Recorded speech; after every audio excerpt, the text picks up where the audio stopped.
Hello my quilty friends, today's video is all about having fun. Now when I saw Taylor Swift sewing, I was like, heck yeah, what is she making and let's make it too. So I analyzed the little clip, I tried to work out the fabric she was using and what she could possibly be making. So in today's video, I'm going to show you how to make a headband that looks a lot like what Taylor Swift is sewing in that little clip. Now me and my daughter had a lot of fun with this. This is actually a perfect mother and daughter project. We even went to the salon together to get our nails painted like Taylor Swift. So let me show you what I think she might be making. To make your Taylor inspired headband, this is what you're going to need. You could take a screenshot of this or you can find a copy of it over on my website. I'll put a link down below. Starting with my 2.5 inch by 18 inch piece of fabric, I'm just going to place that so it's wrong sides facing me. Then I'm going to take my Palon Shapeflex SF101 that measures 2 inches by 17 inches and place it on top and just center it so it's in the middle of the piece. So we've just got a little bit, it's about 1/4 inch shy on each side and about 1/2 inch shy on the ends there. Now it has one side that's rough, that's the glue. We want that facing our fabric. So once I'm happy it's sitting correctly, I'm just going to press it. And it just does take a little bit of time for that glue to melt. So take your time and apply a little bit of pressure.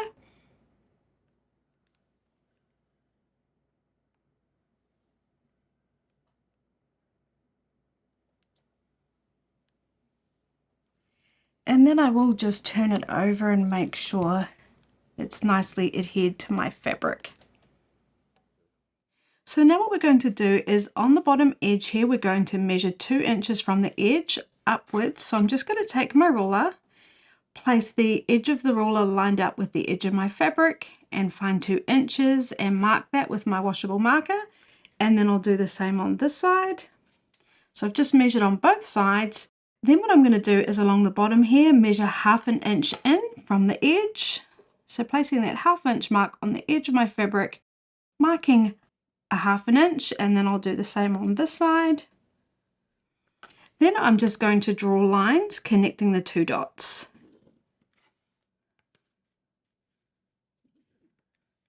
And then I'm going to do exactly the same on this end.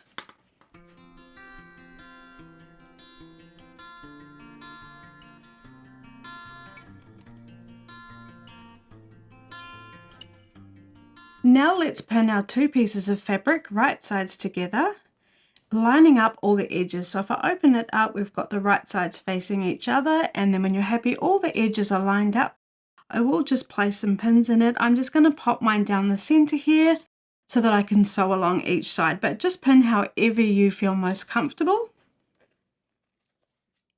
Some people might not even want to pin, really it's just a personal preference. Now what we're going to do is we're going to sew along the edge, but we're going to follow the lines that we drew on the top and the bottom. So I'm going to sew 1/4 inch along this line, then along this edge, then down along this line again, and I'll do that on both sides. So like I said, we're going to sew along this drawn line. Then when I get to about 1/4 inch away from the edge, I'm just going to stop and turn and then sew along this edge. I'm using my 1/4 inch foot and I've got my sewing machine set to a 1/4 inch seam allowance guide. I'm using wonderful confetti thread, and today I'm using a Juki DX7 to sew because we need those fancy stitches. So starting on the very edge, I'm stitching at stitch length 2.5, stopping, turning, and now I'll just follow that edge.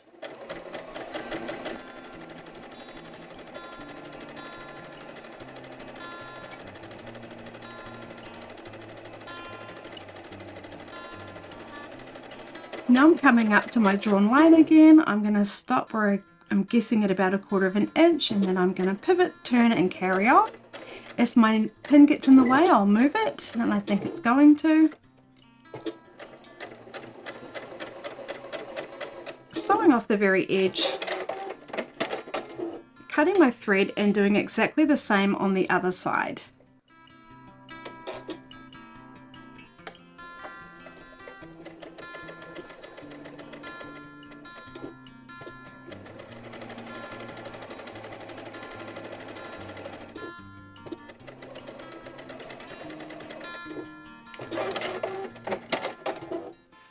cutting my thread, removing my pins, and now we're just going to cut the excess off these corners. So now we're just going to cut off this excess here, and all we're going to do is cut along our drawn line, which is kind of handy, on all 4 corners.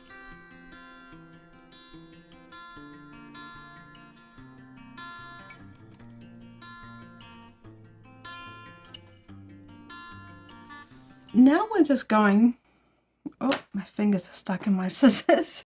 Now we're going to turn that right sides out. So now we're going to turn it right sides out with just a regular safety pin. Now some people find this a little bit tricky, so do it just like this. Start with the SF101 facing us, or the iron-on interfacing. Open up your safety pin, and then we just want to go through 1 layer of fabric. So I'm just going to pop my safety pin in from the bottom here, and we want to pop it up through the top and then close it. Now it's really important that the closure or the head here is at the top, because once it's like that, we've only got it going through 1 layer of fabric, it's not coming through onto the back here. We're going to take that head and push it down inside, which gets us started. So now I'm just going to push that head right down as far as I can. And then when I can see it's all bunched up like that, that's perfect. Now I'm just going to slowly move it off and over itself. Just like that. Now I've still got the head of the pin right here. I'm just going to keep pushing it down. And you can do this in sections like this. Again, I'm just going to wiggle it up and over and now push it through. And now this time it's going to come out the bottom. I can grab onto it. And then I'm just going to slowly, oh, my pin just came undone. Oh no, it didn't. So we're just going to slowly push it off, just like that, onto itself. It's really not hard, but I think it's just getting the gist of how it works. And it's really important to have that head starting at the top so then you can push it down into itself. So there we have it. Now what I'm going to do is just give that a press so it will sit nicely. So now these seams here, we're just going to roll them out so they're sitting really nice. You can see down here it's all sort of rolling into itself. So if we press it now, it would be a bit of a mess. So what we're going to do is just slowly roll out those seams until they're sitting nicely. And this is a little bit fiddly. Just take your time, because it's these little details that really make your project look really smart and tidy.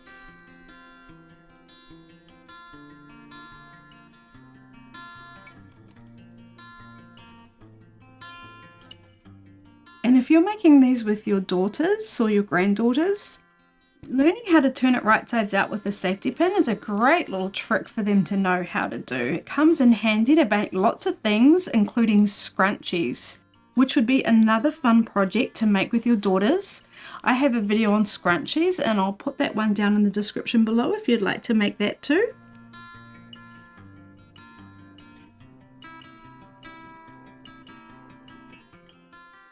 Okay, that's looking pretty good to me. I'm just going to give it a press.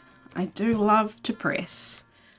And then what I'm going to do is I'm going to take the ends and I'm going to fold them in about anywhere between 1/4 inch and 1/2 inch. It doesn't really matter. We don't have to be really particular with this project. And if you're making this for a smaller child, like I made mine for my 17-year-old daughter, so she's basically nearly an adult, or at least an adult size, this fits her perfectly, me and her perfectly. But if you're making this for a little one, I would just make it maybe 2 inches shorter and use exactly the same instructions. But you could just have a play with it. It's not like you'll be wasting lots of fabric if it's a little bit too big or a little bit too small. Okay, so I folded in both the ends at about in between 1/4 inch to 1/2 inch, press them in. Let's move on to the next step. So now I'm going to take my 2.5 inch by 9 inch piece, fold it right sides together and sew along that edge. And if you'd like to, you can pop some pins in. That's really just a personal preference. And then let's sew along that edge again with our 1/4 inch seam allowance, starting at the very edge and then going all the way along down to the very bottom.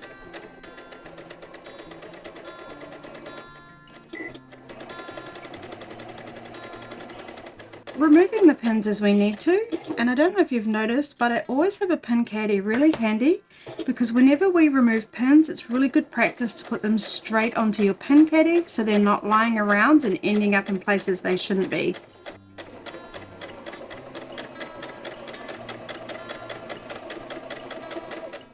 Coming off the edge, cutting our thread. Now we're going to give that a quick press. So now we just want to press what we sewed open. So I'm just going to open it up where our seam is, and this is a little bit fiddly. It doesn't have to be perfect, but just do your best to press it open.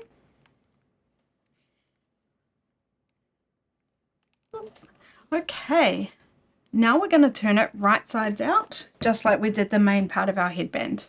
So taking our pin just like before, opening it up and then placing it in from the bottom and then coming up to the top and closing it, and we're only going through one layer, we're not going through the back part here. Then we're going to take the head of the pin and push that down inside, and then we're going to just push it inside, and I can push it all the way through and grab it at the bottom, and then I'll just slowly peel this over and then pull it through just like that, just like we did before. This is just smaller scale. Then I'm going to make sure it's sitting nicely and remove my pin, and that looks good. If you'd like to, you can give it a quick press now. So taking our safety pin again and taking our elastic, and mine measures 5 inches long. Again, you could make it shorter or longer depending on the size you want your headband to be. Closing our safety pin, then I'm just going to pop it in through the bottom and carefully push the head through. And then what I'm going to do is just watch it as it comes through, and I want to line up the edge of my fabric with the edge of that elastic. I don't want to lose that end there. And when it's all nicely lined up, I'm going to clip it in place so I don't lose it. You could use pins or clips, whatever your preference is. Then I'm going to find the head of the pin again, and then keep pulling it through, pulling it down. And then again, I want those edges all lined up. So I'll just remove that pin, line up those edges, and just pop a clip in so I don't lose the elastic inside. Now all I'm going to do is just sew along those edges just to hold the elastic in place about a 1/8 of an inch away from the edge, so you're not going to see it when we sew it into our headband. So we're just going to sew along that edge, holding that elastic in place. You can remove the clip because it's in the way, and just apply a little bit of pressure here so that the elastic doesn't spring into our loop that we sewed. This doesn't have to be perfect. I'm sewing about a 1/8 of an inch along the edge there. I will do a back stitch just because I don't want it for some reason to come undone while I'm making my headband. Cutting the thread and doing exactly the same on this side.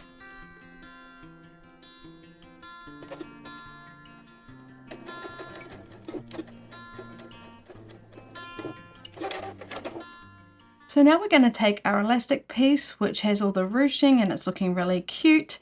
Then we're going to find one of the ends. Now, it doesn't really matter which side you use, but if you'd like to, you can have the interfacing on the top. Now, we only needed the interfacing if you want to add the decorative stitches. It's just because we need a few layers for our sewing machine to go through if we're doing those decorative stitches, because it can go in and out of the same hole quite a few times, and it doesn't cope well if you're not going through enough layers. So I'm going to take my stretchy bit, I'm just going to move down the ruching so it's nice and flat here, and then I'm going to make sure that that seam is underneath. So with the plain side facing me, no seams, smoothed out, I'm just going to place that end inside the opening, and I'm going to place it I'm going to place it more than 1/4 of an inch, but not quite 1/2 an inch in there. And when I'm happy that it's sitting nicely, I'm just going to pop a clip on either side. And then I'm going to turn it round, and I'm going to do the same on this side. And I'm just making sure that it's not all twisted. We wouldn't want it twisted over like that. We want to make sure it's all sitting nice and smoothly. Taking another couple of clips, making sure this is nice and smooth, popping it into the opening. A little bit more than 1/4 of an inch in, but not quite 1/2 an inch. When I'm happy that it's sitting nicely, I'm going to clip it, remembering that you can make this piece, well, you can make all of it as small or as large as you need to. This is an adult size, so for a child you'd want to make this piece a little bit smaller or the whole thing a little bit smaller. So now all I'm going to do is sew along this edge here, attaching the main headband to our ruched elastic here, securing it all in place on both sides. So removing the clips, but just holding it so it's secure and staying in place, and just moving it underneath there, lowering my foot, sewing it about a 1/8 of an inch away from that edge there, and all we're doing is securing all the layers together. Still stitching at a 2.5 stitch length, making sure that it's nicely smoothed out, all sitting nicely. I'm going to come to the very end and then I'll do a back stitch all the way back over. Sorry if my finger's in the way there. And then I'll just go forward a few stitches, which just makes it really nice and secure. Cutting my thread and doing exactly the same on this side.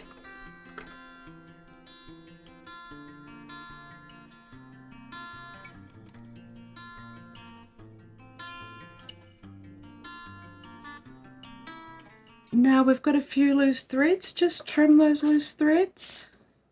Nice and close, but be careful not to cut the stitches or the fabric.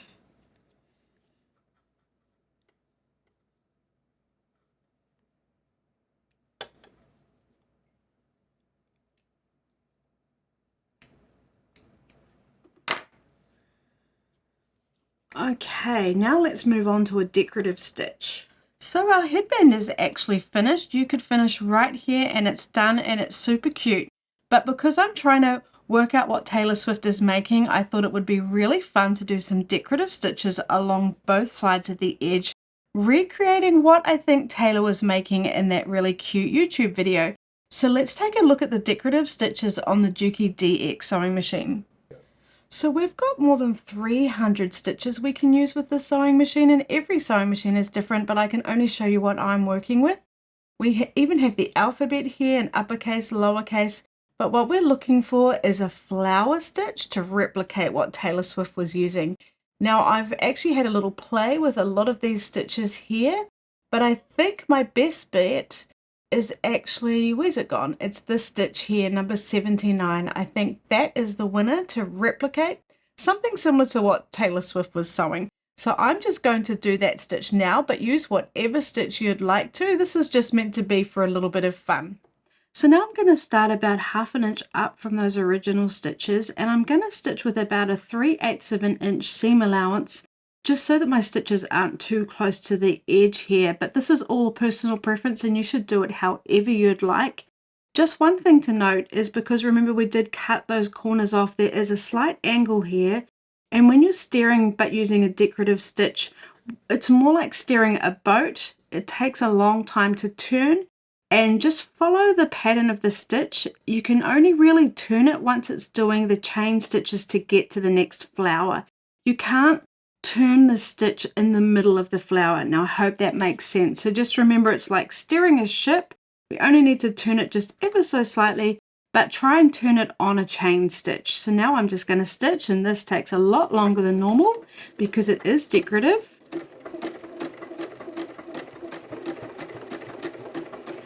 And this is something really nice and fun and slow paced to do with a child. Well, under supervision, of course. And I'm about to come up to my chain stitch. Right now, that's when I would be trying to just turn it ever so slightly if I wanted to. And of course, when you know you're coming up to the chain stitch, you could slow right down to do that slow turn.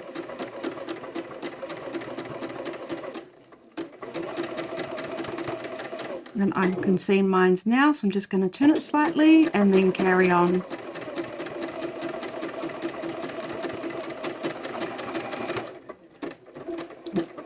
And if you're enjoying this video, please do hit the like button, and even better, the subscribe button, and hit that bell so you don't miss out on another video. It really helps me out and I really appreciate it. It means the world to me.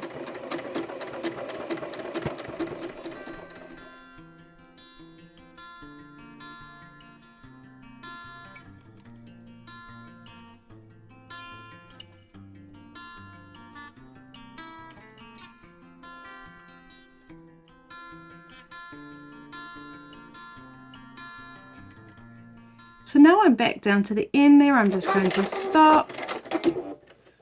And let's take a look. That looks so super cute. Now I'm just going to do exactly the same on this side.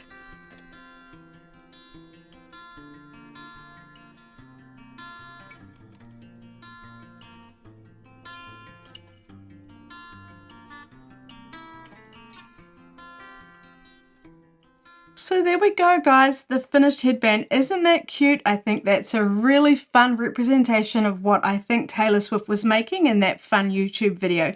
Now for the fabric, I think this is a really close to match to what she was using. I couldn't find the exact same fabric, but this fabric is by Robert Kaufman. It's called Flowers on Tan, and I found it at Joann. And for the stitches, it looks like she's using a really light pink, not a white. So I used Wonderful Confetti, and the color is Shell KT414. I'm just so happy with how it turned out. It's so cute, and it was really fun sewing along with my nails matching Taylor Swift. So there's my interpretation of a really fun Taylor Swift inspired headband. If you're a Swiftie, leave a comment and let me know how I went. Did I nail it? Thanks so much for watching, and I'll see you in the next video.